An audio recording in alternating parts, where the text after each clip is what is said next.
Welcome to Keep What You Earn, your judgment and jargon-free zone for entrepreneurs of all levels. Get ready to learn how to scale your business, save money in taxes, and create a business that grows your wealth.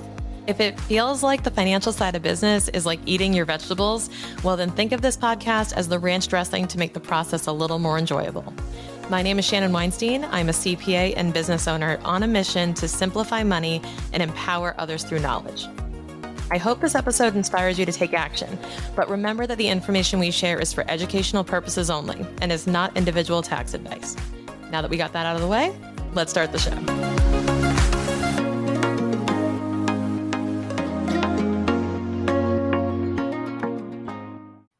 So I've been criticized and seen others criticized in the past for how free we are at giving away our recipes, giving away our secret sauce, giving away our SOPs, our standard operating procedures.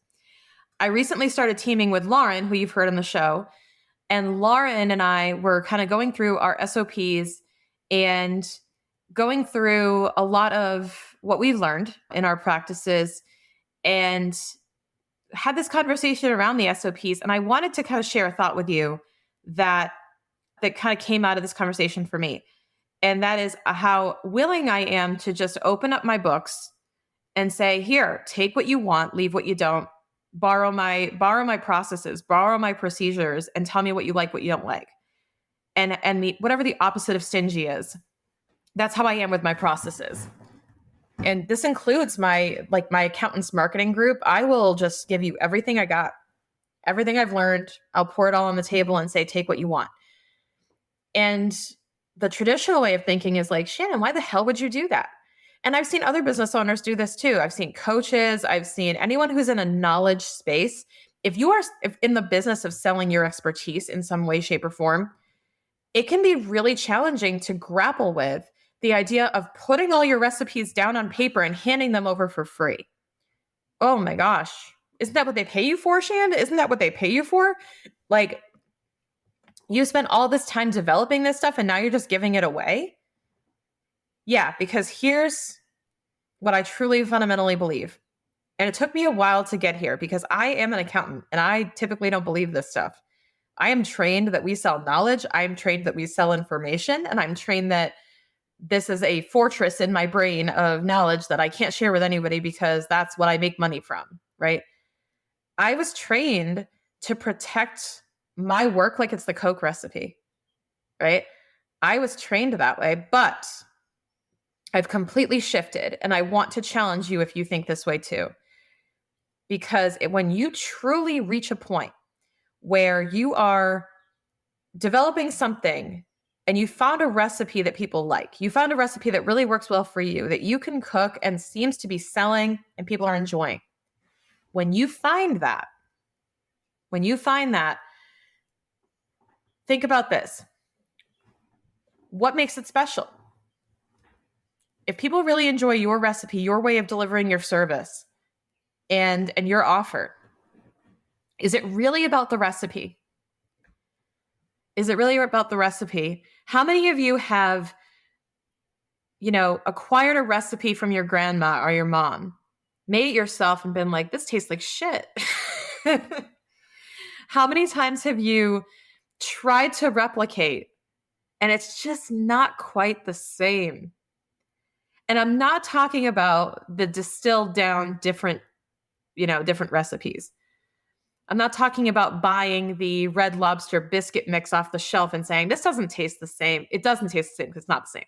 I'm not saying that. I'm not saying put out some generic version of it out there. I'm saying the real recipe. What's the worst that can happen?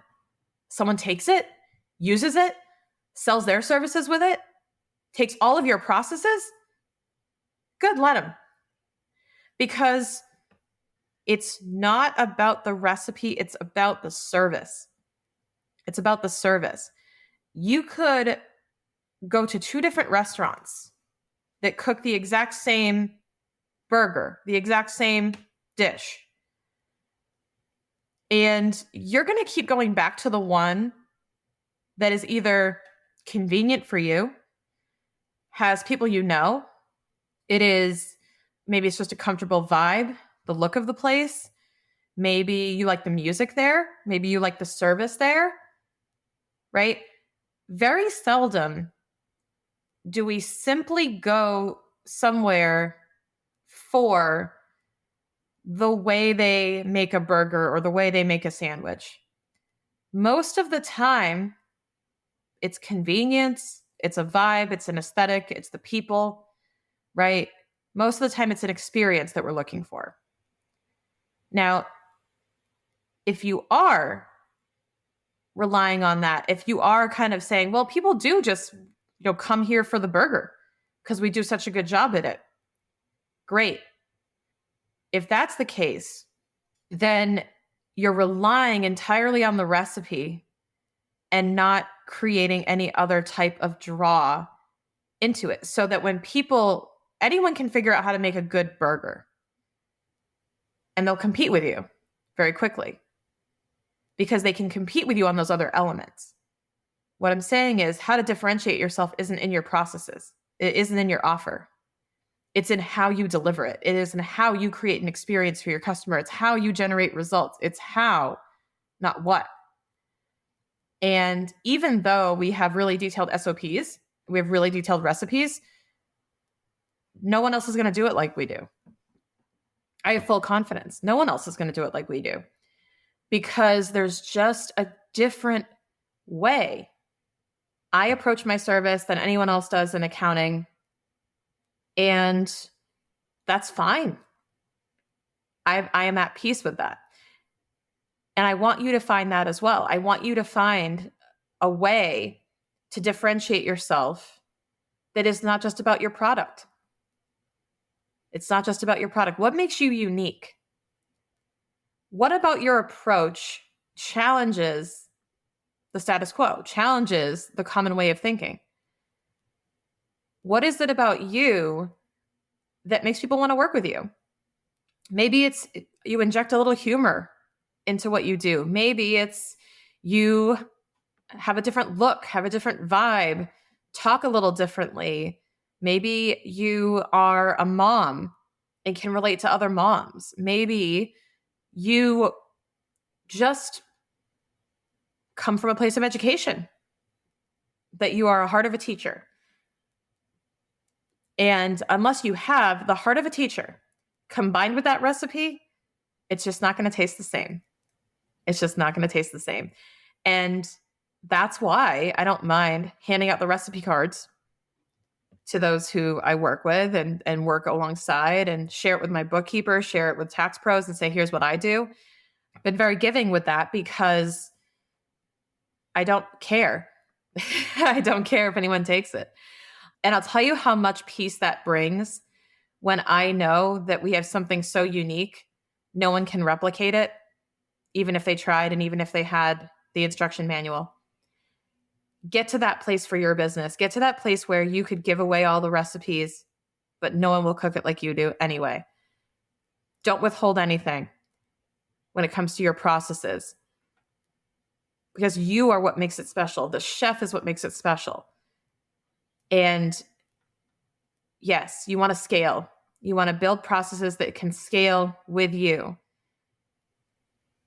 But the whole idea is to create a loyal customer base that understands why and how you do it the way that you do and sticks with your company because they like how you do it. They like how you infuse your values, your demeanor, your candor, everything into that.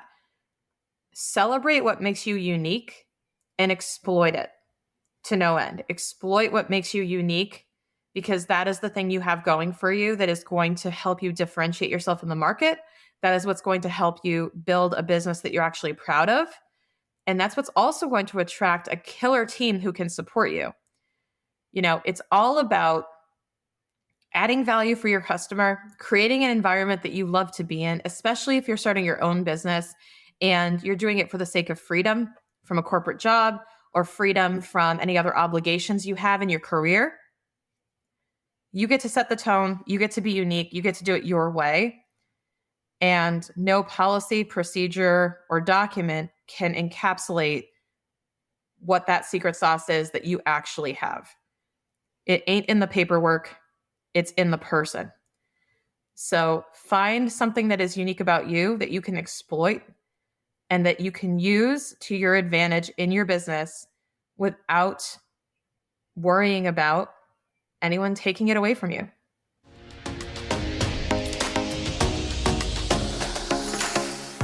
I can't believe how many episodes we've released of Keep What You Earn.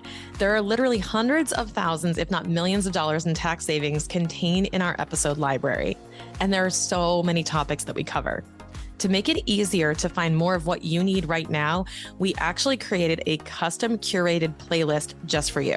That's right, a playlist of value-packed episodes that you're looking for based on your goals right now in your business. Whether you're making your first sale, trying to strategize your taxes, or you're scaling your team, there is something here for everyone. Check out the podcast playlist generator now using the link in the show notes and explore your custom playlist.